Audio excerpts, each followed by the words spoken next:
বা কেন আসলে আইন পেশায় নিজেকে যুক্ত করলেন? সত্যি কথা বলে দেই, আগে হয়তো বলা হয়নি। 1976 সালে আমাদের বাড়িতে 8 মার্ডার হয়, যে মার্ডারটার কোনো বিচার হয়নি। আমার বাবা, আমার মা, আমার দাদি, চাচা, ফুপু, তাদের কাছ থেকে আমরা এগুলো গল্প শুনেছি। কোন এক রমজানের রাতে তারাবির নামাজ চলা অবস্থায় ব্রাশ ফায়ার করে 8 জন লোককে মেরে ফেলা হয়।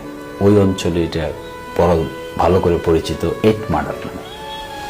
এবং ওই মামলাটার বিচার হয়নি, আজ পর্যন্ত বিচার হয়নি, তদন্তও হয়নি। এটা আমরা যখন গল্প শুনতাম না ছোটবেলায়, মনের ভিতরে এক ধরনের জেদবোধ কাজ করত যে আইনজীবী হতে হবে, আইন পেশায় যেতে হবে, এটা দেখতে হবে, এর শেষ কি এটা বুঝতে হবে। আমার একটা ফুপু ছিল,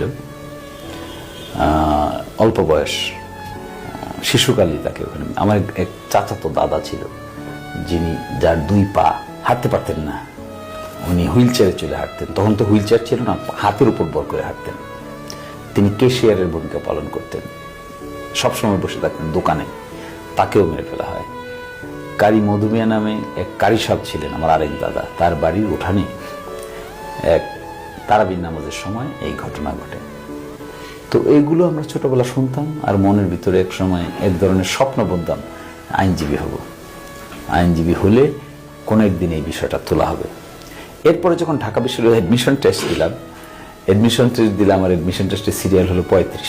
যে জেদ নিয়ে ল পড়লেন, সেটার কি করতে পারলেন? সেটার আর কিছুই হলো না, কারণ সেটার যে বাস্তবতা এবং যে সামাজিক অবস্থান, সেই অবস্থান এবং পারিপার্শ্বিকতার কারণে আমরা সেটাকে নিয়ে আর ঘাটাঘাটি করতে চাইনি।